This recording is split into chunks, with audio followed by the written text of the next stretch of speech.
자, 정부가 드디어 칼을 빼드는 건가요? 집값 띄우기 잡는다고 합니다. 강남 3구와 마용성을 먼저 이렇게 좀 보겠다라고 했는데 어떤 내용인지 보도록 하겠습니다.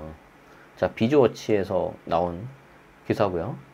그러고 보니까 다음 주에 여기 이제 인터뷰하러 가는데 자, 한번 보도록 하겠습니다. 김진수 기자님이 작성해 주셨네요. 관계부처 지자체 합동 현장 점검반 가동해서 9월까지 강남 3구 마용성 점검하는데 이제 뒤에 말씀드리겠지만 전수조사 들어갑니다. 그리고 11월까지 서울 연말까지는 수도권 대상으로 한다. 여러분들이 이제 이걸 생각하시면 돼요. 정부가 이제 13일 날 또 대책을 냈습니다. 어떤 대책인지 보도록 하겠습니다. 매도인과 매수인이 있는데 매도인이 동생 그리고 매수인은 언니, 지금 자매지간이죠.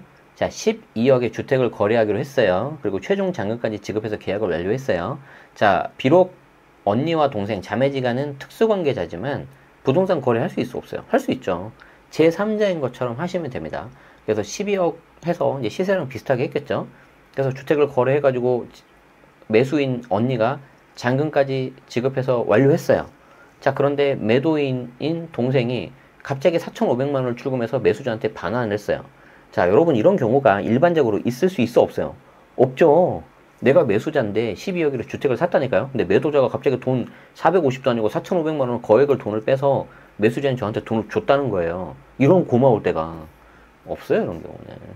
자, 그런 경우에는 이제 무슨 문제가 됐냐면 12억에 거래를 했다고 신고가 들어갔죠. 근데 우리는 2006년부터 실거래가 신고가 의무화되어 있기 때문에 매매 같은 경우에, 그리고 이제 전세나 월세도 이제 신고가 들어간 거죠, 최근에. 자, 그래서 매매 같은 경우에 12억에 들어가야 되는데 4,500만 원을 토해냈기 때문에 신고 금액과 실제 거래 금액이 달라졌죠. 이 경우에는 문제가 커집니다. 그리고 여기에 또 무슨 문제가 있을 수 있어요? 특수관계자이기 때문에 어느 한쪽에 상대적으로 이득을 볼 수 있잖아요. 기타 친족이기 때문에 1,000만 원까지 밖에 징계 공제가 안 돼요. 근데 4,500만 원을 더 줬잖아요. 누가 이익 봤어요? 언니가 이익 봤죠? 그러면 1,000만 원 뺀 3,500에 대해서 징계서 나올 수도 있어요. 그래서 이 거래는 특수관계인 간 가격 허위 신고 의심 사례로 지자체에 통보됐다. 도대체 무슨 소리냐 이 소리가. 자, 보겠습니다. 현장 점검반이 올해 주택 거래 중 자금 조달 계획 적정성이 의심되거나 허위 신고 등 불법 행위 의심 거래를 잡아낸다. 집값 담합과 집값 띄우기, 이상 고저가 거래 등이 대상이다. 우선 서울 강남 그리고 마용성 일대에 대해서 다음 달 27일까지 7주간 1차 점검에 나서는데, 자, 잘 보세요. 1차 점검이 어디예요? 서울 강남 3구, 강남 서초 송파, 그리고 마용성, 마포, 용산, 성동. 이 중에 강남 서초 송파하고 용산은 조정대상 지역이고 마포하고 성동은 비록 조정대상 지역, 즉 규제 지역은 아닌데 같은 레벨로 들어가 버린 거죠. 여기에 대해서 1차 점검에 가고 2차 점검은 어디예요? 서울 나머지 지역, 그리고 1기 신도시, 그리고 인근 지역. 이게 2차 점검 11월 15일. 어우, 중요한 날이네. 나의 결혼기념일이잖아. 자, 3차 점검은 경기, 인천, 그리고 이상거래 집중지역에 대해서 12월 27일까지 실시가 된다. 이걸 보고 뭐가 느껴지십니까, 여러분? 1차 점검이 강남 3구와 마용성이죠. 2차는 서울 전체 플러스 1기 신도시 플러스 인근. 자, 3차는 어딥니까? 경기, 인천, 그리고 이상거래. 자, 이걸 보고 어떤 느낌이 들어요, 여러분들?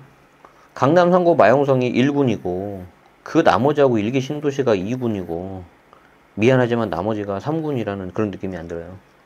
여러분들이 투자하실 때 요 순서대로 하셔야 된다고요. 굉장히 슬픈 현실인데 지역을 가지고 뭐라고 하기 때문에. 근데 어쩔 수 없어요. 받아들이셔야 돼요.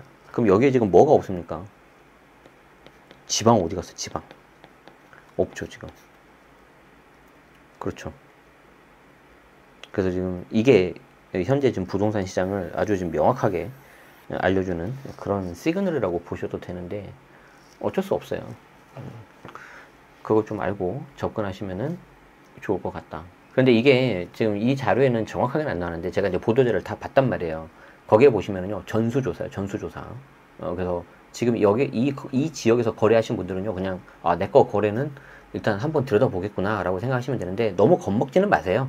다 문제 있다고 막 좀 이렇게 나쁘게 보는 게 아니고 정말 문제 있는 것만 보는 거니까. 자, 국토부는 올해 수도권 주택거래 신고분 전수, 여기 나오죠. 아까 제가 말씀드린 거, 전수를 대상으로 위법 의심 거래에 대해서 정밀 기획 조사를 하는데, 이달부터 11월까지는 올해 1월에서 7월 거래 신고분에 대해서 이상 거래, 2차는 8월 9월분은 내년 1월까지, 3차 시에서 11월분은 내년 4월까지 조사한다. 그러면 이제 제가 장담하는데 올해 11월쯤 해가지고 결과 나올 겁니다. 1차 점검에 대해서. 그리고 이게 일종의 약간 좀 시범 케이스잖아요. 좀 세게 때릴 거예요. 그래서 뭐 이런 이상한 거 있더라. 그리고 내년 1월에 또 나올 겁니다. 그리고 집값이 그때도 만약에 좀 계속 올라가고 안 잡히면은 그 강도가 좀 더 세질 거예요. 자, 국토부 토지정책관은 어떻게 말씀을 하셨냐. 집값 상승기에 발생하는 가격 띄우기 움직임을 유념해서 살펴보고 있다. 시세보다 가격을 높이 책정해 거래하고 나서 일부 차익을 다시 반환하는 케이스. 아까 그 케이스지. 그래서 이 케이스를 곧바로 봅시다. 이거 이제 보도자료에 나온 거를 지금 캡처해서 잘라 놓은 건데, 자, 사례 1번. 이게 총 6가지가 있어요. 나중에 제가 이거 상세하게 설명드릴게요. 특수관계인 간 가격 허위 신고 의심 사례. 그러니까 의심이에요, 의심. 확정은 아닙니다. 그런데 매우 높은 확률로 좀 의심이 된다. 뭔가 문제가 있다는 거죠. 그리고 시범 케이스로 6개를 잡아낸 거기 때문에 그런 확률을 좀 높은 걸로 잡았을 건데, 여기 보면은 매도인이 동생이고 여기 매수자가 언니지 않습니까? 서울 아파트를 12억 원에 매수를 한 거예요, 언니가. 그러면은 뭐 여기에 대해서 시세대로 맞게 하고 돈 오고 가고 그러면 아무 문제 없어요. 특수관계자 하더라도 너무 겁 안 먹으셔도 돼요. 그런데 매도자가 12억을 받고 딱 가만히 있으면 아무 문제가 없을 수 있는데, 여기서 무려 4,500만 원을 거래 완료하고 언니한테 줬다는 거지. 이건 누가 봐도 이상하잖아요. 그렇기 때문에 여기에 대해서 이제 다른 이슈가 있는지 들여다보고, 그걸 떠나서 뭐가 문제가 있어요?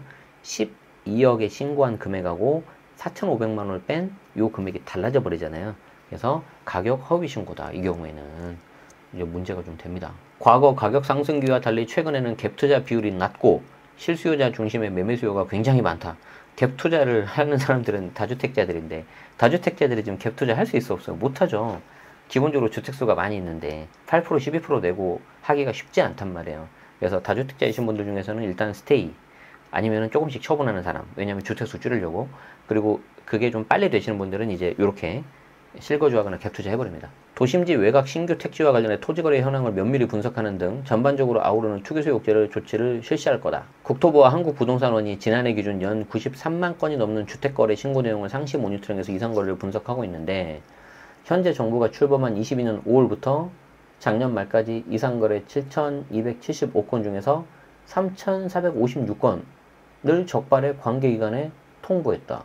와, 7,275에서 3,456건, 거의 절반 가까이를 통보를 했다고? 꽤 많은데 이거? 어쨌든 전날 12일, 8월 12일 서울시는 지난해 7월부터 올해 6월까지 1년간 부동산 거래 중 위법행위 1,017건을 적발해서 40억 원의 과태료를 부과했다고 발표한 게 있고, 지연 신고, 이제 신고를 늦게 한 거죠. 그리고 미신고, 자료 미제출 145건, 그리고 거래가격 거짓 신고 53건 순이었다.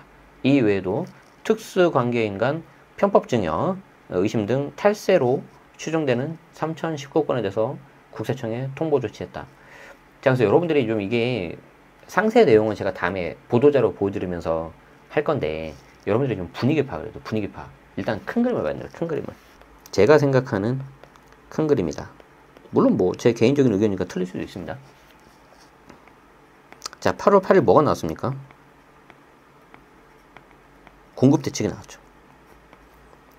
그리고 8월 9일 뭐가 나왔어요? 곧바로 토어제 지정했죠. 그린벨트 해제에다가. 그래서 이때 서울시가 뭐라고 했어요? 지켜보고 있다. 지금 뭐라고 하는 거죠?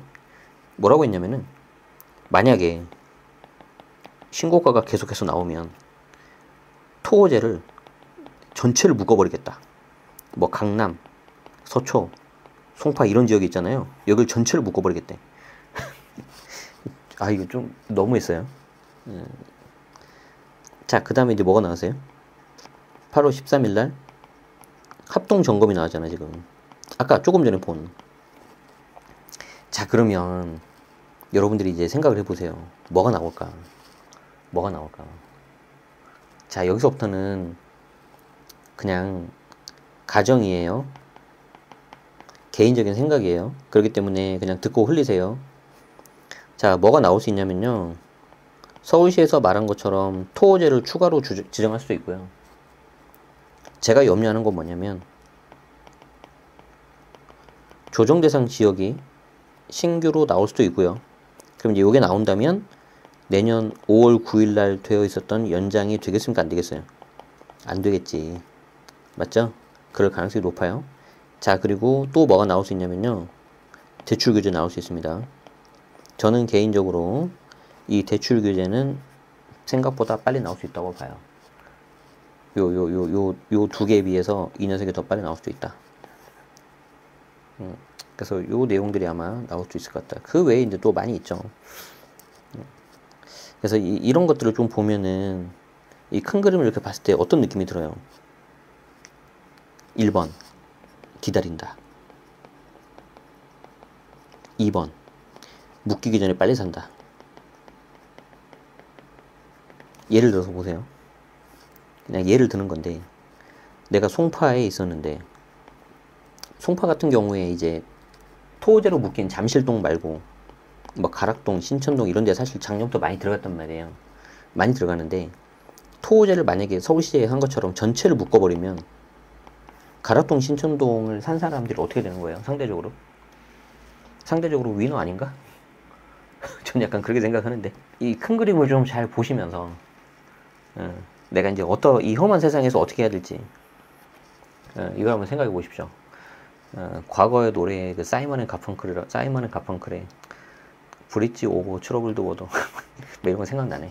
험한 세상에 다리가 돼요. 어쨌든 뭐 갑자기 좀 쓸데없는 소리 했는데 그런 것들을 좀 보면서 분위기를 좀 보실 필요가 있다. 요 말씀을 드리고 싶습니다. 그리고 이 부분은요. 합동 점검하는 이 거래는 1차 필터를 여러분들이 뭘 조심해야 되냐면 자금 조달 계획서를 잘 쓰셔야 돼요. 자금 조달 계획서 같은 경우에는 우리 규제 지역은 무조건 다 써야 되고, 그리고 매수자나 매도자 둘 중에 하나라도 부동산 법인 끼면 무조건 자금 조달 계획서 써야 되고요. 그리고 규제 지역이 아닌 곳 같은 경우에는 6억 넘었을 때 자금 조달 계획서를 쓰지 않습니까? 거기에서 이제 1차 필터가 되는 거기 때문에 잘 보셔야 됩니다. 스스로 셀프 체크 하셔야 되는 거예요. 그래서 지금 약간 변곡점에 있는 것 같다. 여기서 이제 더 약간 좀 쪼글 거냐, 아니면은 뭐 요 정도 하고 이제 좀 이렇게 갈 거냐, 그건데, 예, 이건 좀 더 지켜봐야 될 것 같고, 우리는 계속해서 이제 분위기 봐가면서 새로운 소식 나올 때마다 계속 트래킹 해야 된다. 그래서 구독하시고 알림 설정 하시면 편하게 받아볼 수가 있다는 거죠. 오늘도 시청해주셔서 고맙습니다.